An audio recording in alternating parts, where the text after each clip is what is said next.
Porque o Mauro Cid é um delator.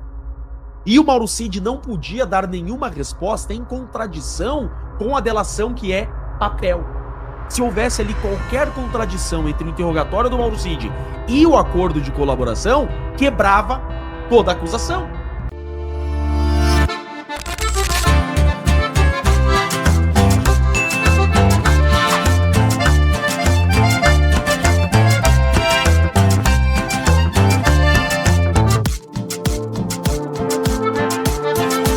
O ingresso para ver este palhaço neste circo que pega fogo é o seu like, é o seu joinha, é o seu gostei, que agora vai se acostumar a acompanhar para viver sem mimimi no lugar do Jornal Nacional. As notícias que a Globo não fala. Vocês vejam que o Alan, ele deu o caminho do que está acontecendo. Muita gente está falando bem assim. Jeffrey, não tem prova para condenar, mas não precisa de prova para condenar, porque a estratégia é condenar, a estratégia não é provar a culpa. Se a estratégia fosse provar a culpa, estaríamos em um processo judicial. Estamos em um processo político. Independente de provar ou não a culpa, a finalidade é condenar. E o Alan foi salutar, Alan, nesse teu resumo. Você fez a base para que consiga facilitar a minha explicação. Agora, eu consigo entender por que eu, na condição de jurista, por que eles vão condenar alguém sem provas? Até eu tinha dificuldade de compreender. Por que eles estão condenando, porque eles estão condenando, a sentença ela já é condenatória, só falta ser publicada. Por que eles estão condenando sem prova? Porque há um projeto. Há um projeto para condenar e o Bolsonaro foi o bode expiatório. Posso concluir assim, Alan? Dessa explicação que você fez, só um parênteses aqui, dessa explicação que você fez, de todo esse estudo do professor Olavo de 2006, se fosse outra pessoa da direita aqui, eles iam fazer da mesma forma? Creio que sim. Com certeza. Creio que sim. Então não é pelo que o Bolsonaro ele fez ou ele é pelo momento. Não, as duas coisas, né? Porque o Bolsonaro, ele não era aquela velha articulação PSDB-PT, entendeu? Exato. Que, enquanto permanecia... Entendi, se fosse um personagem na condição do Bolsonaro, com as mesmas características, seria selecionado também. Isso, exatamente. Entendi. Alguém que tirasse a estratégia das tesouras seria tirado do jogo. Direito penal, a gente chama isso, direito penal alemão, teve uma discussão muito grande na Alemanha, e eu vejo que o teu maior público ali é um pessoal muito qualificado, né? Esse público de vocês, Boletim da Noite, é a galera que veio também junto da Terça Livre, é uma galera muito qualificada, né? Muito legal. Na Alemanha você tem a discussão, de um lado Jacobs, de outro lado Klaus Roxin. Infelizmente o Roxin morreu esse ano. E é aqui a queda de braço entre direito penal do autor e direito penal do inimigo e direito penal do fato. O que é o direito penal do autor ou direito penal do inimigo? O direito penal do autor, que o Jacobs fala, que é o direito penal de terceira velocidade, ele fala o seguinte, que você é punido pelo que você é e não pelo que você fez. É mais ou menos a leitura que o professor Olavo fez, importando a leitura filosófica do professor Olavo para o direito penal. Você é punido pelo que você é. Você é antissistema. Você não se encaixa na esquerda e você não se encaixa na direita militar. Você é um antissistema. Então você é punido pelo que você é. Partindo desse pressuposto e levando em consideração que a esquerda não quer perder mais o poder, porque foi um problema a esquerda perder esse poder. Veja que, desde sempre, pós período militar, você só teve governos de esquerda. O único governo de direita foi impeachmentado, que foi o Collor. O Collor se identificava como de direita.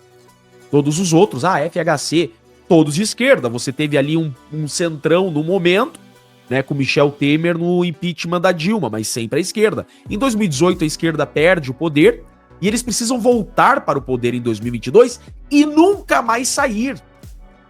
Então, para nunca mais sair, eles precisam punir e tirar do caminho opositores. E por que não o fazer por meio da lei da ficha limpa ou por meio da improbidade administrativa? Por que o fazer através da pena criminal? Aqui tá. Lacombe, a cereja do bolo isso aqui. Veja, eles poderiam tornar o Bolsonaro inelegível para tirar ele do caminho. Eles poderiam, né, caçar os direitos. Porque eles escolhem um processo criminal. Tem 2 motivos de ter escolhido um processo criminal. Eu já avanço para falar dos interrogatórios. Escolher o processo criminal porque o processo criminal é o único que te põe atrás das grades e te deixa incomunicável. Te deixar inelegível por uma improbidade administrativa ou por uma cassação não te cala. Por exemplo, o Deltan. Calaram o Deltan? Não, o Deltan tá maior. O Deltan tem 1.200.000 seguidores no YouTube. Se eu não me engano, acho que é o maior YouTube político do Brasil. E tá inelegível, mas não tá incomunicável. Eles não podiam deixar o Bolsonaro com voz. A direita, Eduardo Bolsonaro, toda essa direita que tem voz com voz, né? Então a prisão você torna incomunicável e a inelegibilidade eterna. Diferente da improbidade administrativa, se alguém é condenado por improbidade administrativa, fica inelegível por 8 anos. Uma inelegibilidade por condenação criminal, você fica inelegível pelo tempo da pena. Então, se o Bolsonaro tomar 40 anos, além de ficar incomunicável, ele fica inelegível por 40 anos, até o cumprimento total da pena. Então você não deixa o Bolsonaro inelegível por 8 anos. Em 2034 o Bolsonaro volta. Não! Se ele tomar uma condenação de 40 anos, ele tá inelegível por 40 anos. Ele não tem mais 40 anos de vida. Ele tem 70 anos. Já.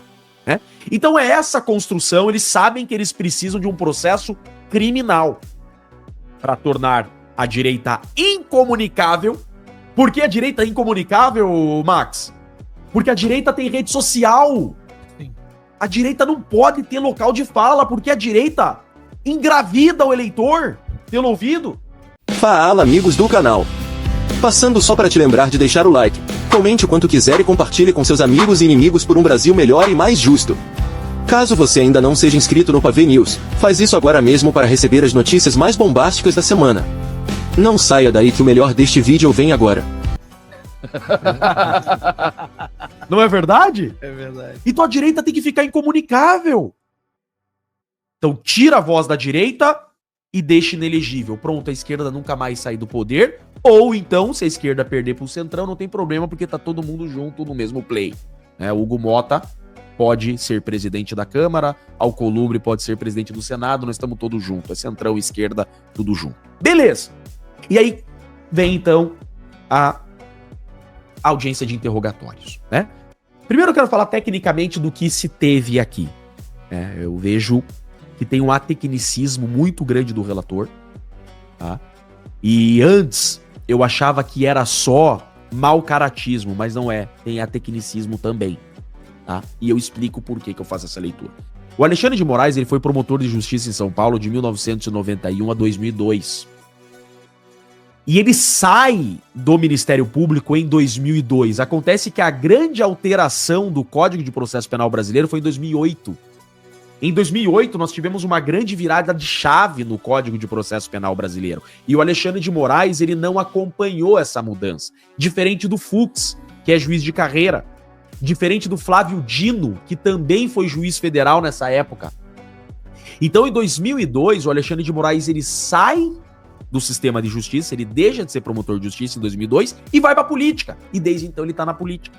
E se torna ministro agora em outro mundo.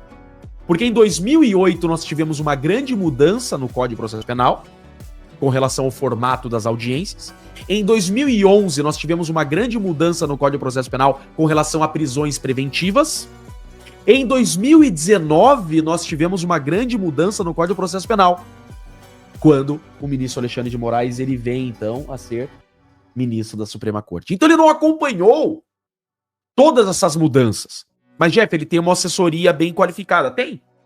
Só que nessas audiências, ele tá tendo que tocar a audiência. E aí você vê que tá faltando bagagem. Só pra informar que eu tentei, mas meu cartão não tá funcionando. Aqui, ó. Place your order. Beleza, a gente vai ver aqui. Aqui. Pode continuar. E você vê que faltou chão, Max. Faltou chão. E por que você diz isso, Jeff? Eu digo pelo seguinte. Olha só. O sistema adotado de inquirição, perceba isso, Lacombe, veja dos interrogatórios, ele adotou o sistema presidencialista de perguntas. Tá? Desculpa, gente. O nariz tá lazarento de ruim. É um pouco de... Deve ser pólen também. Deve ser um pouco do pólen. Lá, desgraçado de ruim, meu nariz. Lá no Brasil eu tomo Alegra. O que tem aqui, será, na farmácia? Tem Alegra. Mas esse Tem Alegra também? própolis é bom. Isso aqui minha garganta... Cara, porque minha garganta foi. Sistema presidencialista, você faz a pergunta pro juiz e o juiz repassa pra testemunha. O juiz tem o controle da audiência. Isso é uma herança do sistema inquisitório, onde o juiz ele tem o controle de tudo. Veja que ele adota esse sistema principalmente de forma muito mais ferrenha com o Mauro Cid. Vocês perceberam isso? Depois que passou o interrogatório do Mauro Cid, ele ficou um pouco mais maleável, ainda assim com o controle. Então vamos lá. A defesa a defesa do Bolsonaro vai fazer uma pergunta, Max. Perceba que foi exatamente assim. Enquanto era o Mauro Cid o interrogado, passe a pergunta pro juiz, ele filtra a pergunta. Olha só o que eu vi muito claro aqui. Por que ele adotou o sistema presidencialista aqui? Tem dois motivos. Primeiro motivo, ou ele tá utilizando o sistema que era adotado quando ele era promotor, que era o presidencialista, dessa forma, fazia pergunta pro juiz, o juiz repassava pro depoente, ou ele queria ter o controle do depoimento, porque veja, a defesa faz a pergunta pra ele repassar pro Mauro Cid, ele filtra a pergunta, ele não permite que o Mauro Cid seja induzido. Nesse período que a pergunta tá vindo pra ele, o Mauro Cid já tá mastigando a pergunta. Ele filtra a pergunta e dá a resposta pro Mauro Cid responder. Você percebeu isso, Alan? Uhum. Ele dava as respostas pro Mauro Cid. Por quê? Porque o Mauro Cid é um delator. E o Mauro Cid não podia dar nenhuma resposta em contradição com a delação que é papel. Se houvesse ali qualquer contradição entre o interrogatório do Mauro Cid e o acordo de colaboração, quebrava toda a acusação. Então ele adota o sistema presidencialista, onde ele filtra a pergunta e repassa a resposta pro Mauro Cid, induzindo a resposta do Mauro Cid. Veja que depois, nos outros interrogatórios, o advogado faz a pergunta, ele olha pro interrogado e fala, você entendeu? Entendi, então responda. Ele não filtrava mais as perguntas, porque o interesse era no depoimento do Mauro Cid. Em 2008 pra frente, como é em todo o Brasil, tá? O sistema é cruzado, que a gente chama, é cross-examination. Nós importamos isso do direito norte-americano. Ou seja, são perguntas diretas. Vejam nos filmes. Sim. Nos filmes mostra muito isso, o advogado perguntando direto pra testemunha. É o sistema cruzado de pergunta. Então as partes perguntam diretamente pro depoente. No Brasil inteiro é assim. Pensa numa cidade pequena, uma comarca minúscula de 5 mil habitantes. É assim que o juiz faz. Na Suprema Corte do país, a inquirição se deu em contrariedade a uma lei de 2008. Então nós tivemos aqui um retrocesso, Alan, para anterior a 2008. Então um atecnicismo muito grande aqui. Eram para as defesas perguntarem diretamente para o interrogado. Né? Mas ele então queria fazer esse...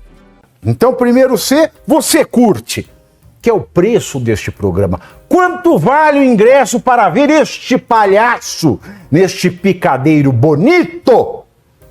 Vale uma curtida. Se liga, ô Bonner, nós vamos derrubar o Jornal Nacional. Esta é a meta.